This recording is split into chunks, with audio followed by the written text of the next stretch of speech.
জনসচেতনতা বৃদ্ধি না করি এবং আমরা সবাই যার যার দায়িত্বে যদি সচেতন না হই, তাহলে সরকার যত কল্যাণকর পদক্ষেপই নেন না কেন কোনোটাই কিন্তু কার্যকর হবে না।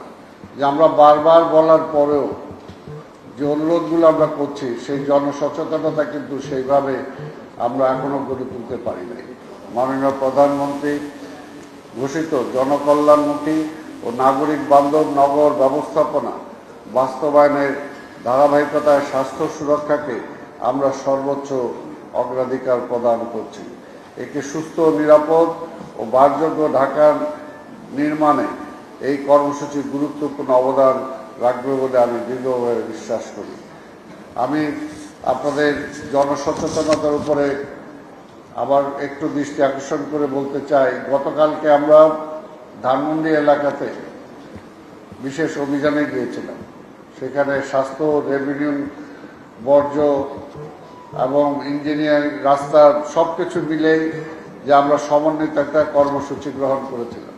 আপনার সাংবাদিক ভাইরা দেখেছেন যে আমরা বারবার বলার পরেও যে অনুরোধগুলো আমরা করছি, সেই জনসচেতনতা কিন্তু সেইভাবে আমরা এখনো গড়ে তুলতে পারি নাই। কালকে একটি বিশাল ভবনটা তৈরি হচ্ছে, আপনারা দেখেছেন যে অসচেতনতার কারণে সেখানে আমরা ডেঙ্গুর লার্ভা পেয়েছি। আপনাদেরকে আমরা দেখিয়েছি এটা।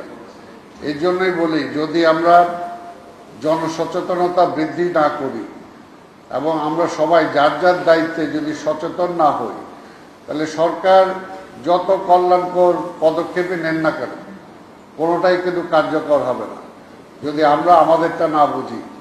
আজকে ডেঙ্গু রোগের জন্য দেখেন, আপনারা ধন্যবাদ দিয়েছেন যে গতবার অনেক বেশি ছিল। এবার ঢাকা শহরে, ঢাকা দক্ষিণে বিশেষ করে আমরা আগেই জরিপ কাজ চালিয়েছিলাম।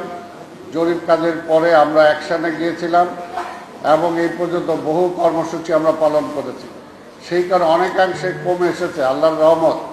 কিন্তু তারপরেও কালকে যে আপনাদের দেখালাম যে এই ধরনের ভবনগুলোতে যদি তারা সচেষ্ট না হয়, তাহলে তো ডেঙ্গুকে প্রতিহত করা যাবে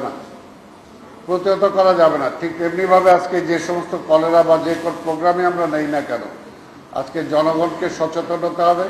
এবং সেখানে আপনারা আমার বেয়াদবি নেবেন না, আমি সবসময় কিন্তু আপনার সাংবাদিক ভাই বোন যারা আছেন, আপনাদের সহযোগিতা আমি সবসময় চাই। এবারও বলবো যে এখনও সম্ভব, যেটা আমি এর আগেও বলেছি, অন্যরা পারলে আমরা পারবো না কেন? আজকে ঢাকা শহরের বায়ু কেন দূষিত হবে?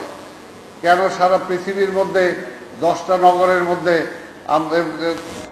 সমস্ত নগরের মধ্যে আমরা 1 থেকে 8-এর মধ্যে থাকব? কি কারণে আমরা থাকব? আজকে বায়ু দূষণ, আজকে শব্দ দূষণ, আজকে পরিষ্কার পরিচ্ছন্নতা, এগুলো যদি আমরা সবাই একটু সচেতন হই, যার যার জায়গায় আমরা সহযোগিতা করি, তাহলে কিন্তু সেটা সম্ভব।